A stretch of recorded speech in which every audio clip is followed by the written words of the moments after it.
बेटे का शादी किया, अभी बहू आई और फिर बहू बेटे के पक्ष में हो गई या बेटा बहू के पक्ष में हो गया और माता पिता से एक रूखापन। ऐसी स्थिति में जिसको पाला पोसा बड़ा किया और जब उसकी तरफ से कटुता होती है तो महाराज जी जब बड़ा हृदय वृदीन। आपकी समस्या नहीं है, बहुत माता पिताओं की समस्या है। कोई विशेष श्रद्धावान अपने ऐसे माता पिता की सेवा कर पाता है, नहीं तो बहू सास को पीट रही है, बेटा माँ पिता को मार रहा है लात डंडों थप्पड़ों से। बेटा और बहू भी तो एक दिन बूढ़े होंगे। हाँ, देखो, अगर हम अपने माता पिता को कष्ट देते हैं तो हमारे जो पुत्र होंगे वो हमको उससे 100 गुना बढ़ के कष्ट देंगे, क्योंकि वो ब्याज भी तो मिलेगा।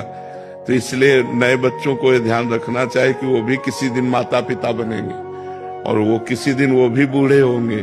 तो अपने माता पिता के साथ असभ्य व्यवहार नहीं करना चाहिए, आसुरी व्यवहार नहीं करना चाहिए। यार, जिस कोख से पैदा हुए उसको तुम लात मार रहे हो, उसकी आरती उतारनी चाहिए।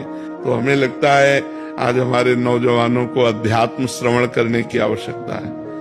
शास्त्र श्रवण करें, संतों की बात सुने, जिससे समझें तो माता पिता कौन है। माता पिता की आराधना से भगवान विट्ठल आज जो महाराष्ट्र में विराजमान है वो माता पिता की आराधना से ही प्रकट हुए। पुंडरीक नाम के एक भगत अपने माता पिता को भगवान मानकर आराधना करते थे, तो भगवान स्वयं चलकर दर्शन देने आए। जो विट्ठल रूप में है ना, वो स्वयं दर्शन देने आए। माता पिता की आराधना भगवान की आराधना है। पर कलयुगी बच्चे नहीं समझ पा रहे हैं, वो अपने माता पिता को दुख दे रहे, तो उनके बच्चे उनको दुख देंगे। पक्का समझो, ब्याज सहित मिलेगा। यहाँ सब कुछ ब्याज सहित मिलता है।